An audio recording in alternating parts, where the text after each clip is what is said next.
समुद्र का पानी इतना नमकीन क्यों होता है? क्या शुरू से ये पानी नमकीन था या बाद में जाके हुआ? और क्या हम इस नमक को खा सकते हैं? और आखिर पानी में रहने वाले जानवर पर इसका क्या असर होगा? आज की वीडियो में हम इसी सब चीज का जवाब ढूंढेंगे।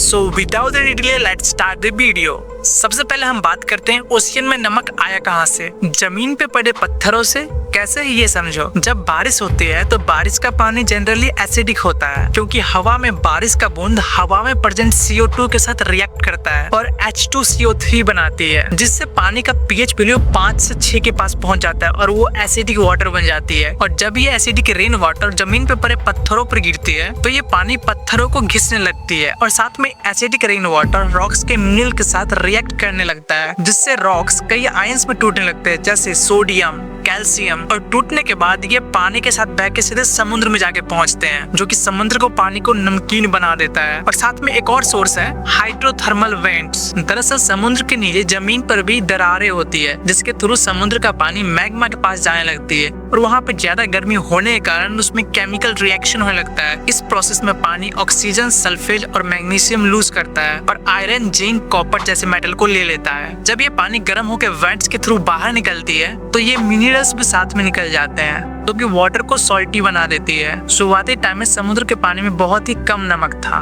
लेकिन समय के साथ बारिश के पानी और हाइड्रोथर्मल वेंट्स ने समुद्र के पानी को नमकीन बना दिया। समुद्र में मेनली 5 टाइप्स के सॉल्ट मिलते हैं। First, sodium chloride NaCl। सबसे ज्यादा यही सॉल्ट समुद्र में पाया जाता है, लगभग 77.7%। सेकेंड है मैग्नीशियम क्लोराइड यानी MaCl2। थर्ड है मैग्नीशियम सल्फेट MgSO4। फोर्थ है कैल्शियम सल्फेट। फिफ्थ है पोटेशियम सल्फेट। ये थे कुछ टाइप्स ऑफ सॉल्ट जो कि समुद्र में पाए जाते हैं। लेकिन सबसे ज्यादा नमकीन कौन सा समुद्र है, ये भी तो जरूरी है। अटलांटिक ओशन, जिसका एवरेज सॉलिनिटी है 36 to 37 ppT। ppT का मतलब होता है पार्ट्स पर 1000, यानी कि अगर तुम अटलांटिक ओशियन से 1 लीटर पानी लोगे तो उसमें 36 से 37 ग्राम सॉल्ट निकलेगा। इसी तरह से पैसिफिक ओशियन का 35 ppT है। सबसे हाई सॉल्टिनिटी है रेड सी की अप्रोक्सीमेटली 41 ppT और सबसे लो सॉल्टिनिटी है आर्कटिक ओशियन की 0 ppT, यानी 1 लीटर पानी में कोई भी सॉल्ट नहीं। वाओ, यहाँ तक तो सब ठीक था, लेकिन समुद्र का इतना सॉल्टी होना क्या समुद्र में रहने वाले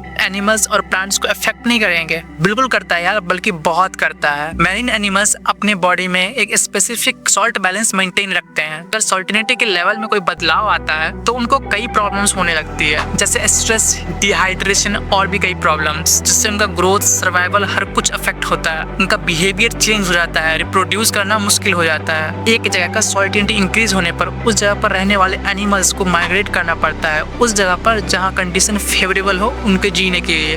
बट क्या हम ह्यूमंस उस ओशियन सॉल्ट का यूज कर सकते हैं? कर सकते हैं क्या? ऑलरेडी कर रहे हैं। आखिर किन किन चीज़ों में? तो सबसे पहले खाने में टेस्ट बढ़ाने के लिए, खाना को बचाने के लिए, जैसे कि अचार में नमक डाला जाता है ताकि वो लंबे समय तक टिके। अगर आप समुद्र का नमक पानी में डाल के बाथ लेते हो तो वो आपके बॉडी के मसल्स को रिलैक्स करेगा। बट कभी आपने सोचा है इसका क्लाइमेट पर क्या असर होगा? सबसे पहले जब ग्लोबल टेम्परेचर इंक्रीज होता है तो ग्लेशियर पिघलने लगते हैं और ग्लेशियर का पानी जाके समुद्र में मिलने लगता है।